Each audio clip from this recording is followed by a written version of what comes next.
နှစ်ပေါင်း30အတွင်းပထမဆုံးပြည်လုံးကျွတ်သန်းခေါင်စာရင်းကောက်ယူမှုမှာနိုင်ငံရေးနဲ့လူမျိုးရေးတွေမပါဘဲ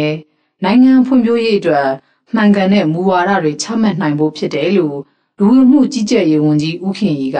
စက်တင်ဘာ15ရက်နေ့မှာပြောဆိုလိုက်ပါတယ်။လာမယ့်2014ခုနှစ်ဧပြီလမှာစတင်ကောက်ယူမဲ့သန်းခေါင်စာရင်းဟာနိုင်ငံသားဖြစ်ခြင်းမဖြစ်ခြင်းမှတ်ပုံတင်ရှိခြင်းမရှိခြင်းအတွက်မဟုတ်ဘဲ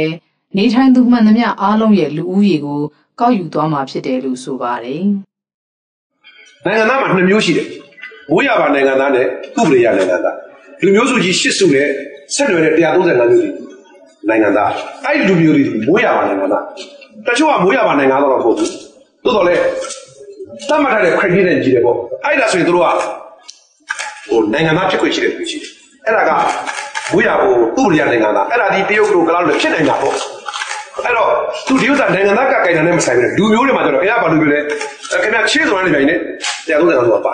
တရုတ်ဆိုတာနဲ့ပြန်နေခင်ဗျာချားထဲမှာပါတော့ဘောပါတော့နိုင်ငံသားဖြစ်ချင်းမဖြစ်ချင်းနဲ့မဆိုင်ဘူးလူမျိုးနဲ့ဆိုင်တိုင်းရင်းသားလူမျိုး135မျိုးထဲမှာမပါတဲ့သူတွေကိုအခြားဆိုတဲ့စီးရင်နဲ့ထည့်သွင်းပြီးကောက်ယူသွားမှာဖြစ်တယ်လို့ကုန်ကျစရိတ်အနေနဲ့အမေရိကန်ဒေါ်လာ58.5 သန်းကုန်ကျမှာဖြစ်တဲ့အကြောင်း၎င်းစီးရင်ရဲ့ရလဒ်တွေကို2015နှစ်ဆန်းပိုင်းမှာအကြမ်းဖျင်းကိန်းဂဏန်းတွေရရှိနိုင်မှာဖြစ်ကြောင်းရန်ကုန်တိုင်းလွှတ်တော်မှာပြုလုပ်တဲ့သတင်းစာရှင်းလင်းပွဲမှာပြောဆိုခဲ့ပါတယ်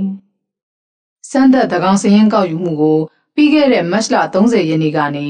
ဧပြီ10ရက်နေ့အထိပြုလုပ်ခဲ့တာမို့ကနဦးရလဒ်ရဲ့အားသာချက်အားနည်းချက်တွေကိုသင်ခန်းစာယူပြီးပြည်လုံးကျွတ်သန်းခေါင်စာရင်းကိုတနိုင်ငံလုံးမှာကောက်ယူမယ်လို့ဆိုပါတယ်